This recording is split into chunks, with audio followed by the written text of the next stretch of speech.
everyone, I am Priyanshi. Welcome to my YouTube channel. In this video, we will study growth and development. कि growth and development होता क्या है और इसके अलग-अलग सब टॉपिक्स हम इस वीडियो में देखेंगे, जिसके अंदर है मीनिंग क्या क्या है ग्रोथ एंड डेवलपमेंट का, ये जो दोनों वर्ड्स है इसके अंदर डिफरेंस क्या क्या है, कौन कौन से स्टेजेस होते हैं ग्रोथ एंड डेवलपमेंट के, और वेरियस एस्पेक्ट्स क्या क्या है ग्रोथ एंड डेवलपमेंट के, एंड फैक्टर्स, कौन कौन से फैक्टर्स जो है ग्रोथ एंड डेवलपमेंट जो होती है उसको कौन कौन से फैक्टर्स अफेक्ट करते हैं।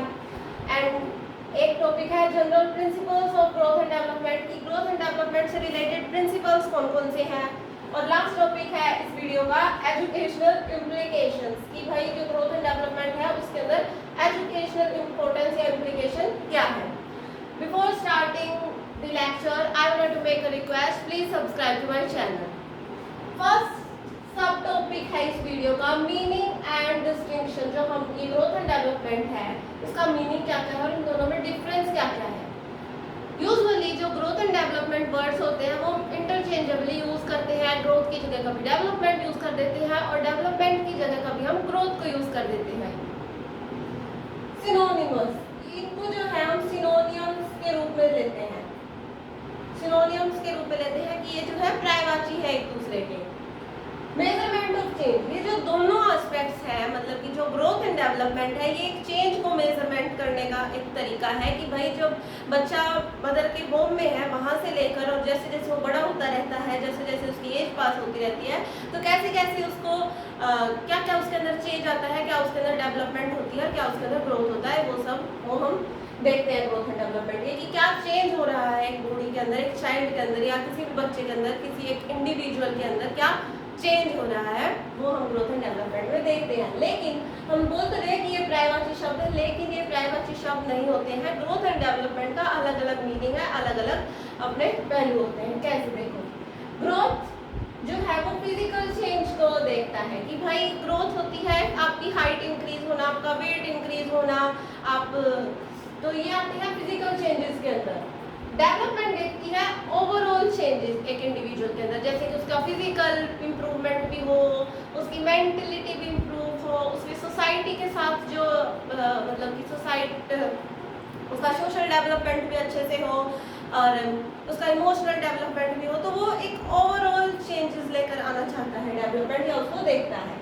ग्रोथ जो है वो क्वांटिटेटिव होती है, जैसे हम देखते हैं हाइट कितनी बड़ी, तो जैसे कि किसी की हाइट 5 फीट 1 इंच है तो उसके थोड़े महीने बाद उसने एक्सरसाइज वगैरह की या थोड़े टाइम बाद जब हम उसकी मेजर करेंगे तो देख लेते हैं कि भाई 5 फीट 2 इंचेस होगी, तो ये जो 1 इंच का जो वो हुआ है वो हम उसे मेजर कर सकते हैं। तो जो ग्रोथ होती है वो एक क्वांटिटेटिव एस्पेक्ट है, लेकिन जो डेवलपमेंट है वो क्वालिटेटिव एस्पेक्ट है। वो चाहता है कि इंडिविजुअल की क्वांटिटी के साथ साथ क्वालिटी भी डेवलप हो, कि भाई बच्चे की सिर्फ हाइट तो बढ़ रही है वो अच्छी बात है, लेकिन उसका दिमाग जो है, उसकी जो मैच्योरिटी है वो भी बढ़े, उसका जो ओवरऑल डेवलपमेंट है वो अच्छे से हो, उसका जो बिहेवियर है वो अच्छा हो। Growth is a narrow concept, जो ग्रोथ है वो एक नैरो कंसेप्ट है और डेवलपमेंट जो है वो वाइड एंड कॉम्प्रिहेंसिव कंसेप्ट है। जो ग्रोथ है वो डेवलपमेंट का एक पार्ट हम बोल सकते हैं कि जो ग्रोथ है वो एक डेवलपमेंट के अंदर एक सब टॉपिक है। नॉट कॉन्टिन्यूस, जो ग्रोथ होती है वो कॉन्टिन्यूस नहीं होती, जैसे हमारी हाइट है एक टाइम के बाद रुक जाती है, लेकिन जो डेवलपमेंट होती है वो कॉन्टिन्यूस प्रोसेस है। हम कहते हैं कि वॉर्म से लेकर टॉम तक डेवलपमेंट होती रहती है। वॉर्म होता है जब बच्चा माँ के पेट में होता है उसे बोलते हैं वॉर्म, और टॉम होती है जो भाई कवर वगैरह, तो मतलब कि पैदा होने तक कंसेप्शन से कि भाई जो फर्टिलाइज सेल होती है वहाँ से लेकर और जब तक वो मर नहीं जाता तब तक जो है डेवलपमेंट चलता रहता है, ये जो है एक कॉन्टिन्यूस प्रोसेस है। फिफ्थ है पर्टिकुलर पार्ट। ग्रोथ जो है वो एक पर्टिकुलर पार्ट को देखता है कि भाई ये ऑर्गन या भाई जैसे कि हम बालों को ले लेते हैं कि बालों की लंबाई इतनी बढ़ रही है, तो एक पर्टिकुलर पार्ट लिया ग्रोथ के अंदर कि भाई इसकी हाइट इतनी बढ़ी, या फिर हम पूरे बच्चे की ओवरऑल हाइट देखते हैं तो एक पर्टिकुलर पार्ट को लिया जाता है। लेकिन जो ग्रोथ होता है वो ओवरऑल एज ए होल, वो इंडिविजुअल को एज ए होल देखता है, पार्ट्स में डिवाइड करके नहीं देखता है कि उसका बच्चे का पूरा ओवरऑल डेवलपमेंट हो as a whole individual. Next और लास्ट है मे और नॉट ब्रिंग डेवलपमेंट। जरूरी नहीं है कि ग्रोथ के साथ डेवलपमेंट भी हो। अगर हम कहें कि किसी बच्चे का वेट बढ़ गया, उसने वेट गेन कर लिया, लेकिन अगर वो वेट ओबेसिटी के रूप में है तो हम कहेंगे कि उसका डेवलपमेंट नहीं हुआ, वो तो नेगेटिव डेवलपमेंट हो गया। ऑल्सो पॉसिबल विदाउट ग्रोथ, ऐसे ही जो डेवलपमेंट है वो भी ग्रोथ के विदाउट पॉसिबल हो सकती है। जरूरी नहीं हो सकता कि वही बच्चे की हाइट नहीं, मतलब कि हाइट ना बढ़ रही हो, लेकिन उसका जो मेंटलिटी है वो इम्प्रूव हो रही हो। तो इस तरीके से जरूरी नहीं होता कि ग्रोथ हो तभी डेवलपमेंट होगी या डेवलपमेंट हो तब ग्रोथ होनी चाहिए। तो ये था इन दोनों के बीच में difference. Now next topic is stages of growth and development. जो ग्रोथ एंड डेवलपमेंट होती है वो अलग अलग स्टेजेस में होती है। जैसे एक बच्चा है या एक इंडिविजुअल है, उसकी जो ईयर्स के अकॉर्डिंग उसे एक अप्रोक्सीमेट एज ली गई है। ये पूरा मतलब कि फिक्स एज नहीं होती है, ये एक अप्रोक्सीमेट एज ली गई है। तो 6 स्टेजेस में ही डिवाइड किया जाता है। Prenatal stage till birth, मतलब कि कंसेप्शन से लेकर बर्थ होने तक जो बच्चा पेट में होता है माँ के, तो उसे बोलते हैं prenatal stage. Second stage होती है स्टेज ऑफ इन्फेंसी। इन्फेंसी होती है बर्थ से लेकर 2 साल तक। जब उसका बर्थ हो गया बच्चे का, 2 साल तक जो एक स्टेज चलेगी वो होगी स्टेज ऑफ इन्फेंसी। थर्ड है चाइल्डहुड स्टेज। चाइल्डहुड स्टेज चलेगी 3 to 12 ईयर्स। 12 ईयर्स जैसे मैं बोल रही थी अभी अप्रोक्सीमेट एज होती है। मोस्टली माना जाता है कि भाई प्यूबर्टी जो होती है उससे पहले जो होती है वो चाइल्डहुड एज होती है। Next is adolescent stage. Adolescent stage होती है जो प्यूबर्टी से स्टार्ट होती है, मेनली बोला जाता है जिन्हें हम टीनेजर्स बोलते हैं। तो 13 to 19 ईयर्स, 13, 19। तो ये जो होती है टीनेजर एज होती है जो प्यूबर्टी से लेकर मैच्योरिटी तक चलती है। Next is adulthood 20 to 60 years. इसके अंदर मैच्योरिटी से लेकर और जब तक आप भाई 60 ईयर्स एक वो मान लीजिए कि भाई यहाँ तक जो आप अडल्ट रहते हो। नेक्स्ट और लास्ट होती है ओल्ड एज। 60 के अब जो होगी वो ओल्ड एज होगी। 60 से लेकर आप जब तक आप कोई बंदा मरेगा तो वो होगी ओल्ड एज। तो ये थी stages of growth and development की। इन स्टेजेस के अंदर ग्रोथ एंड डेवलपमेंट होती है। इनके अंदर भी अलग अलग होता है, जैसे कि भाई इन्फेंसी पे कोई चीज़ डेवलपमेंट होगी।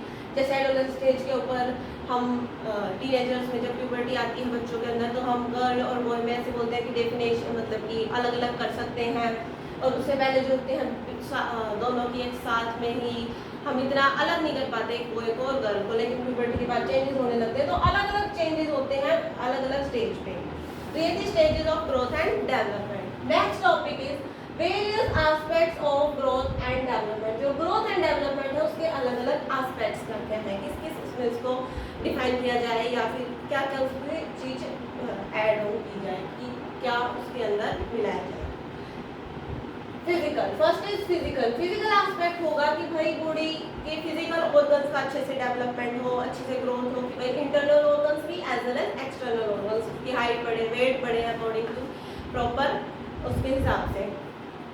Second is mental. Mental aspect होता है कि उसकी इंटेलेक्चुअल एबिलिटीज, उसकी सोचने की शक्ति, उसकी मेमोरी, उसकी रीजनिंग इम्प्रूव हो, उससे जो ये सारी चीज़ें होंगी वो मेंटल एस्पेक्ट के अंदर आएंगी।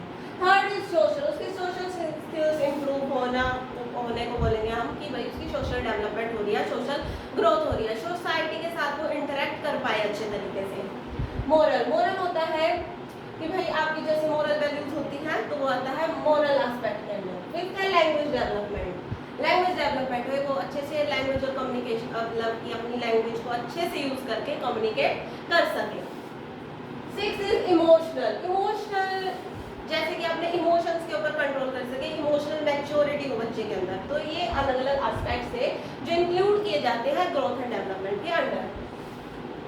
Next topic is factors affecting growth and development. क्या क्या फैक्टर्स हैं जिनसे ग्रोथ एंड डेवलपमेंट अफेक्ट होती है? मेनली दो उसमें डिवाइड किया गया है इसे, internal factors and external factors. Internal जो बंदे के अंदर होते हैं, इंडिविजुअल के अंदर होते हैं with in the individual, and external factor जो उसके बाहर से जो उसके बाहर होंगे, इंडिविजुअल से अलग या इंडिविजुअल से जो बाहर होंगे उन्हें बोलते हैं एक्सटर्नल फैक्टर्स। इंटरनल फैक्टर्स कौन कौन से होते हैं? हेरेडिटी, जो बच्चा होता है, हेरेडिटी होती है जो हमें अपने माँ बाप से मिलती है किसी बच्चे को, उनसे बोलते हैं हेरेडिटी। जीन्स और क्रोमोसोम्स जो आते हैं पेरेंट्स से बच्चे के अंदर, तो वो होती है हेरेडिटी। अब हेरिडिटी से जैसे हेयर कलर, स्किन का कलर, आई का कलर, ये चीजें जो होती हैं वो पेरेंट्स से मिलती हैं एक बच्चे को।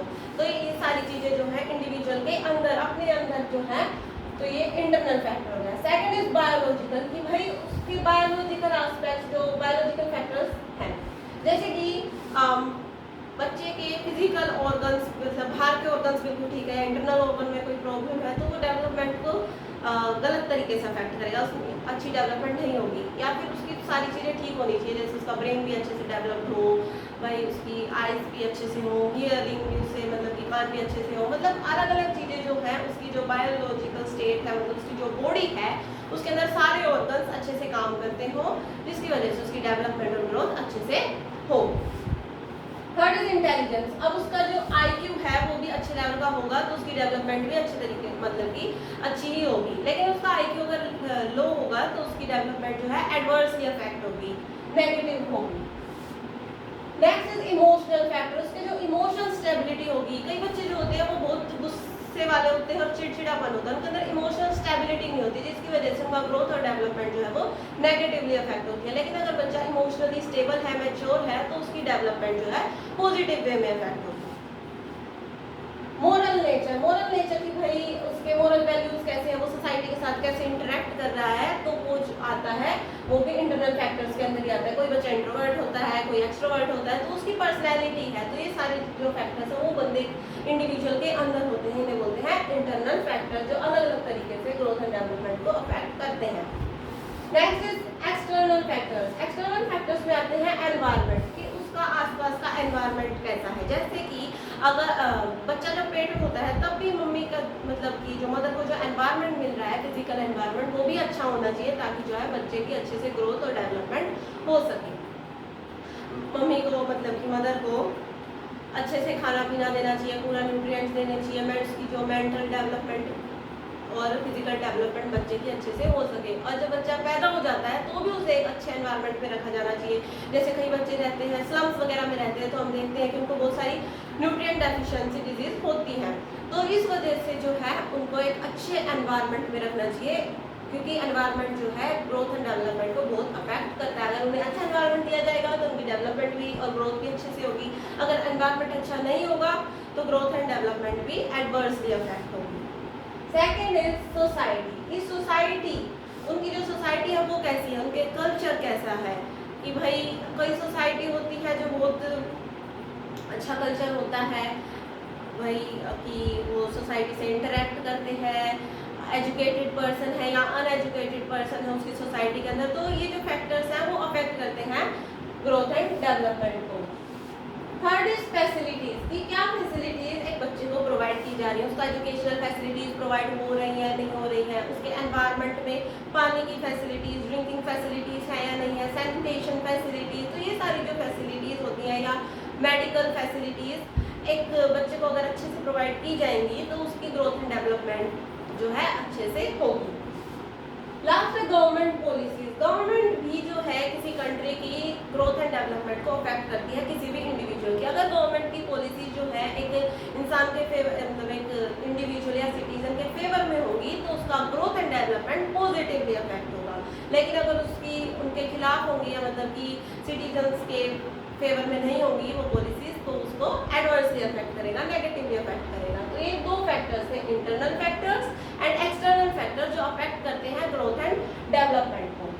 Next topic is general principles of growth and development, की क्या क्या प्रिंसिपल्स हैं जो ग्रोथ एंड डेवलपमेंट से रिलेटेड हैं। फर्स्ट इज कॉन्टिन्यूटी, जैसे ग्रोथ एंड डेवलपमेंट है तो उसमें पहला आता है प्रिंसिपल ऑफ दी कॉन्टिन्यूटी, की जो ग्रोथ और डेवलपमेंट है, मेनली जो डेवलपमेंट है वो कॉन्टिन्यूस प्रोसेस है, ग्रोथ कॉन्टिन्यूस प्रोसेस नहीं है, डेवलपमेंट जो है वो कॉन्टिन्यूस प्रोसेस है, वो वर्म से लेकर टॉम तक जाता है, वो चलता ही रहता है। लेकिन हाँ कि भाई rate of growth is not uniform, लेकिन रेट यूनिफॉर्म नहीं होता है हमारा, कि चलता तो है वो वर्म से लेकर टॉम तक। जैसे बच्चा जब पेट में होता है तो उसकी डेवलपमेंट, मतलब कि 9 महीने में वो बिल्कुल बड़ा हो जाता है तो उसकी डेवलपमेंट का रेट जो फास्ट होता है। जब वो पैदा हो जाता है स्टेज ऑफ इन्फेंसी के अंदर उसकी रेट जो है वो थोड़ी सी फास्ट होती है, लेकिन चाइल्डहुड में थोड़ी उसकी स्लो हो जाती है। फिर एडोलेसेंट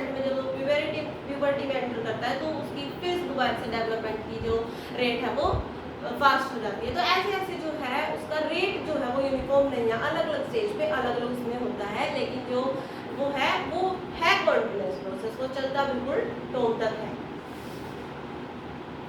एक है इंडिविजुअल डिफरेंसेस, ये प्रिंसिपल है प्रिंसिपल ऑफ इंडिविजुअल डिफरेंसेस की एक बच्चा जो होता है या एक इंडिविजुअल है, हर एक इंडिविजुअल यूनिक है अपने अपने तरीके से, उसकी हेरेडिटी अलग होगी, उसके पेरेंट्स अलग है, भाई उसको एनवायरनमेंट अलग अलग मिला है, उसके ऑर्गन्स अलग अलग है, तो वो हर एक बच्चा जो है यूनिक है, तो उसकी ग्रोथ एंड डेवलपमेंट भी यूनिक ही होगी। हम किसी दो बच्चों को या दो इंडिविजुअल्स को कंपेयर नहीं कर सकते, हाँ लेकिन अप्रोक्सीमेशन हम कर सकते हैं, बिल्कुल उनको कंपेयर नहीं कर सकते कि इस बच्चे का डेवलपमेंट तो इतनी फास्ट हो रहा है, इसका थोड़ी स्लो हो रहा है, तो हम ऐसे कंपेयर नहीं कर सकते हैं, क्योंकि हर एक बच्चा, हर एक इंडिविजुअल जो है वो यूनिक है अपने वे में। यूनिफॉर्मिटी ऑफ पैटर्न, हाँ हम ये मानते हैं कि रेट यूनिफॉर्म नहीं है, लेकिन यूनिफॉर्मिटी है एक पैटर्न की, कि एक पैटर्न में फॉलो करता है। जैसे बोलते हैं कि हेड से लेकर टो तक की डेवलपमेंट होती है, स्टार्ट होती है हेड से और टो तक जाती है, यूनिफॉर्मिटी होती है पैटर्न की। अब ये तो होता नहीं है कि बच्चा पैदा होते ही बोलना सीख जाएगा, तो मतलब वो पहले कुछ वर्ड सीखेगा, फिर उसको समझेगा, फिर बोलेगा, तो इस तरह की यूनिफॉर्मिटी होती है पैटर्न की, उसे बोलते हैं कि भाई जो ग्रोथ एंड डेवलपमेंट होती है वो एक पैटर्न को फॉलो करती है। नेक्स्ट प्रिंसिपल है जनरल टू स्पेसिफिक रिस्पॉन्सेज, जो उनके रिस्पॉन्सेज होते हैं पहले वो जनरल होते हैं फिर स्पेसिफिक होते हैं। जैसे जब बच्चा रोता है, जब वो छोटा बच्चा होता है तो रोता है तो उसकी पूरी बॉडी मूव करती है, वो हाथ पैर नहीं मारता है, लेकिन जब वो थोड़ा बड़ा होता है तो उसके हाथ पैर नहीं मारते। जब हम रोते हैं, क्या आपने किसी बड़े को देखा हाथ पैर मारते हुए रोते हुए? तो ऐसा नहीं होता है, तो वो स्पेसिफिक रिस्पॉन्स हो गया, वो फिर सिर्फ उसके भाई रोएगा। या फिर जब वो कोई नया वर्ड सीखता है, जैसे उसने मम्मा वर्ड सीखा तो हर एक को मम्मा मम्मा मम्मा बोलेगा, लेकिन जब उसे पता चलेगा कि भाई ये लेडी मेरी दीदी है या मेरी दादी है, मेरी चाची है, मेरी ताई है, तो अलग अलग वर्ड सबके लिए यूज करेगा। तो ऐसे जनरल से फिर स्पेसिफिक रिस्पॉन्सेज एक बच्चा या एक इंडिविजुअल शो करता है। नेक्स्ट प्रिंसिपल है principle of integration.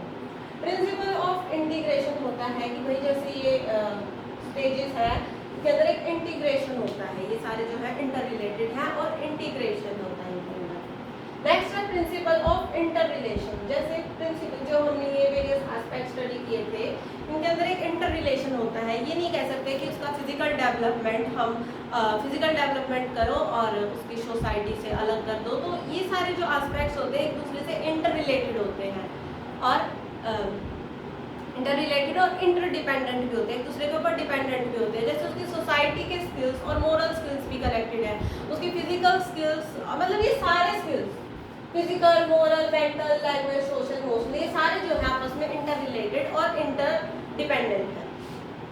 Next is principle of predictable, कि हम ग्रोथ एंड डेवलपमेंट को प्रिडिक्ट कर सकते हैं कि भाई जैसे कि भाई उसकी वेरियस एस्पेक्ट्स को स्टडी करके, जैसे हमने देखा है कि भाई इस टाइम पे ये स्टेज है और इस टाइम पे ये वाला डेवलपमेंट बच्चे का हो जाना चाहिए, एक अप्रोक्सीमेशन है। लेकिन अगर उस टाइम पे नहीं होता है, वो ज़्यादा लेट हो रहा है, तो हम भाई फिर प्रॉब्लम की बात होती है। तो प्रिडिक्ट कर सकते हैं कि इस टाइम पीरियड तक ये हो सकती है, डेवलपमेंट होगा बच्चे का, इस टाइम पीरियड तक ये होगा, तो हम प्रिडिक्ट कर सकते हैं ग्रोथ एंड डेवलपमेंट को।